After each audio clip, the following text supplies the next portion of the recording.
मेरा नाम है लखपतिया, मेरा ससुर दिया फटफट, सास दिया 10 टकिया गोर लगाई।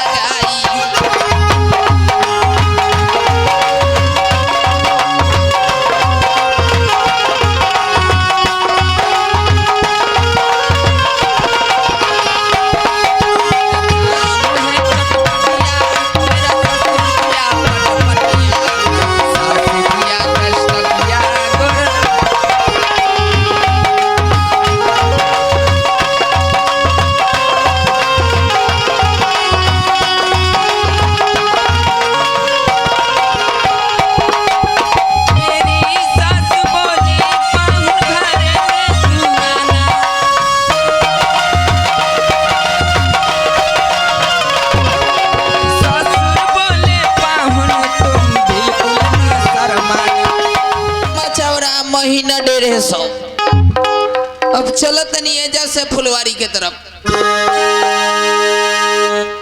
सर जी देखिए नया टोनवा ना बंद कीजिए, मीट थोड़ा डाल दीजिए भैया। आगे धापरा मकई के खेतवा चनिया चिराई बेलावे गोरिया, चिराई बेलावे गोरिया।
मेरा ही नाम चंद्रशेखर सेठ है।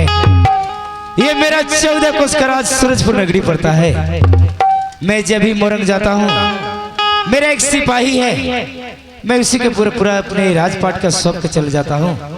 चलता हूँ, देखता हूँ सिपाही क्या कर रहा है, मिलता हूँ पहले उससे।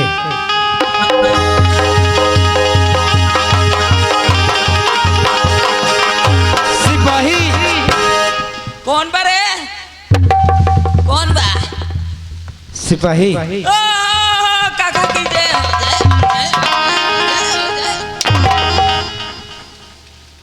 हम बोले सिपाही तो कथी बोल रहा है, कौन बड़े? ना हमरा दोसर कौन बुझाइला। अरे तुमको दिखाई नहीं देता है कि कौन आएगा राजपाट में? महाराज काका उन्हें रोली है। अच्छा, सब कुछ और बताओ, अपने राज का क्या हाल खबर है? अपने राज का एकदम हाल खबर चकाचक धकाधक फटाफट। चकाचक धकाधक फटाफट। चकाचक होता है, धकाधक होता है, फटाफट कैसा होता है रे? काका न समझला? नहीं।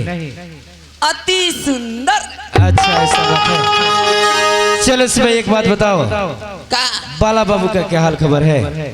ओकरो ठीक है हो तो साला के ना हुआ अपना दुनिया में ला। हर बात पर उल्टा सीधा बात। अरे तारा के कहते नहीं कि बाला बाबू कहाँ बरे? मोरे गेलावा। परे गए बरे ठीक बात है क्या बुलावर करे से मुलाकात हो जाओ ए चलते मोरंग से नहीं हो तो क्या मुलाकात करल भी जरूरी है उनके से मोरल से आला अरे मोरल से ना रे अरे मोरंग गए नहीं हम मोरंग ओ मोरा हाँ बुला बुला बाबू ए बाला बाबू रसाला बाला रे हेलो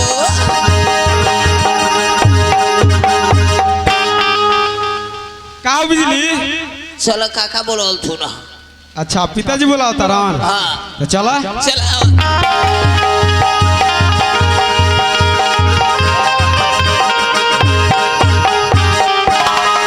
पिताजी